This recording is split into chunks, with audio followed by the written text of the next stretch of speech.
High নমস্কার, hello guys, welcome to my channel. আজকে আরো একটা নতুন দিন, আজকে আরো একটা নতুন ব্লগ স্টার্ট করছি। আজকের ব্লগটা আশা করছি তোমাদের দারুণ লাগবে।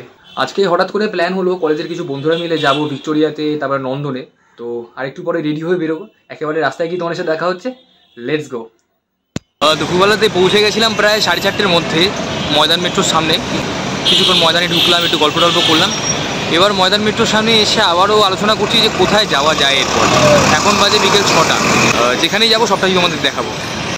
এখন আমরা ঢুকছি আপাতত সেন্ট পলস ক্যাথিড্রাল চার্চের উদ্দেশ্যে।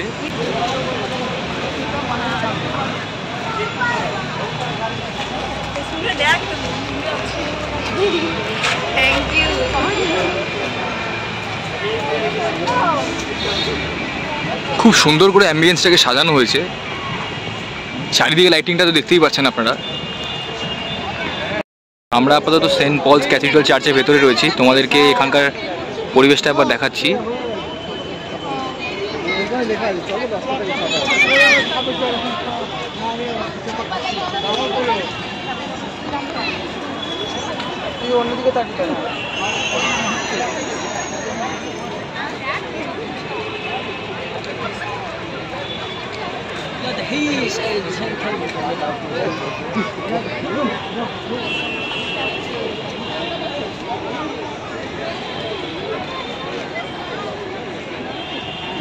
এই জায়গাটাকে গার্ড দিয়ে দেওয়া হয়েছে পুরোপুরি বাঁশের ব্যারিকেড দিয়ে।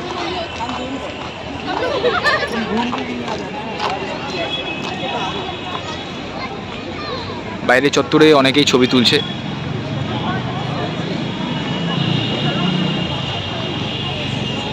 সেন্ট পলস ক্যাথিড্রাল চার্চের সামনে যে বাগানটা কত সুন্দর লাইট দিয়ে সাজানো হয়েছে দেখুন।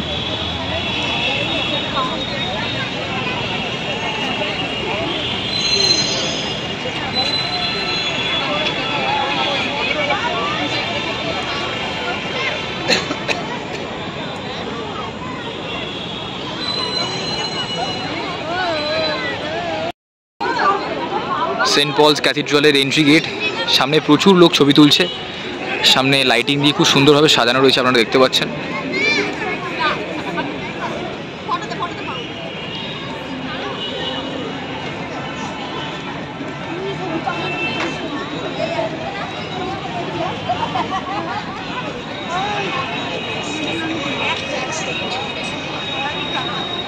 তাছাড়া সম্পূর্ণ সেন্ট পলস ক্যাথিড্রালের চার্চের পুরো জায়গাটাকেই লাইট দিয়ে সাজানো হয়েছে। চার্চের সাইডেও প্রচুর লোক ছবি তুলছে।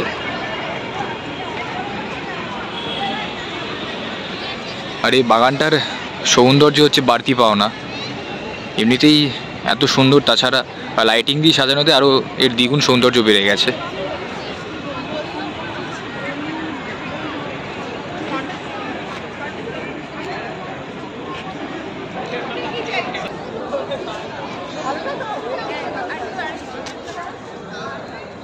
সেন্ট পলস ক্যাথিড্রালের একদম পাশেই বিড়লা প্ল্যানেটোরিয়াম। এখন তো বন্ধ হয়ে গেছে অলরেডি, এখন 6:30 বেজে গেছে। সেন্ট পলস ক্যাথিড্রালও বন্ধ হয়ে গেছে, আমরা বেরিয়ে যাচ্ছি নন্দনের উদ্দেশ্যে। সেন্ট পলস ক্যাথিড্রাল চার্চের বাইরে এই গার্ডেনটাকে কি সুন্দরভাবে সাজানো হয়েছে দেখুন লাইটিং দিয়ে।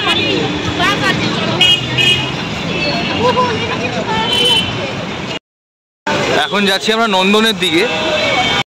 নন্দনের ভেতরে চলে এসেছি, আর সঙ্গীত মেলা চলছে, তো ভিড়টাও তুঙ্গে রয়েছে। আজকে আমাদের বন্ধু দীপশ্রীর জন্মদিন, তো ওর জন্মদিন উপলক্ষে ও আজকে আমাদের খাওয়াচ্ছে, মানে হঠাৎ করেই খাওয়াচ্ছে, জোর জবরদস্তি খাওয়াচ্ছে। আমার দর্শকদের উদ্দেশ্যে আগাম হ্যাপি নিউ ইয়ার জানিয়ে দে।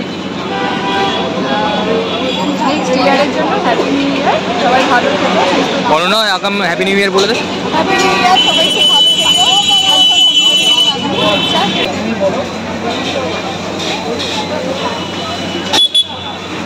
এই রেস্টুরেন্টটা আমাদের টলিগঞ্জ কুদঘাট মেট্রো স্টেশনের একদম সামনে। Good morning. কালকে ভিডিওটার এন্ডিং করা হয়নি, তাই আজকে ভিডিওটার এন্ডিং করছি। গতকাল একটা ছোট্ট সিম্পল লাইফস্টাইল ব্লগ বানানোর চেষ্টা করেছিলাম, কারণ গতকাল আমাদের বেরোনোর তেমন কোনো প্ল্যান ছিল না। আমাদের একটা বান্ধবীর জন্মদিন ছিল, তো ও বললো চল কোথাও একটু ঘুরে আসা যাক, একটু খাওয়া দাওয়া করে আসা যাক। তা আমরা প্ল্যান করেছিলাম ভিক্টোরিয়াতে যাব, কিন্তু বেরোতে বেরোতে এতটাই দেরি হয়ে গেছিলো যে ভিক্টোরিয়াতে আর যাওয়া হয়নি। ময়দানের মাঠে বসে একটু আড্ডা ফাড্ডা মেরে তারপর সেখান থেকে আমরা গেছিলাম সেন্ট পলস ক্যাথিড্রাল চার্চে, তারপর সেখান থেকে আমরা গেছিলাম রবীন্দ্র সদন নন্দনে। সেখান থেকে ফিরে আসার সময় একটা রেস্টুরেন্টে একটু খাওয়া দাওয়া করে বাড়ি ফিরে এসেছি। তো খুবই ছোট্ট একটা সিম্পল লাইফস্টাইল ব্লগ বানানোর চেষ্টা করেছি। যদি ভিডিওটা ভালো লেগে থাকে তাহলে প্লিজ একটা লাইক করে দিও, কমেন্ট করে জানিও কেমন লাগলো। যারা চ্যানেলটাকে সাবস্ক্রাইব করোনি প্লিজ প্লিজ প্লিজ চ্যানেলটাকে সাবস্ক্রাইব করে দিও। হয়তো এই ভিডিওটাই 2023-এর শেষ ভিডিও, নতুন বছরে আরও অনেক ভিডিও আসবে, খুব তাড়াতাড়ি আরও নতুন নতুন ভিডিও নিয়ে ফিরে আসবো। তাহলে আজকের মতো টাটা, বাই।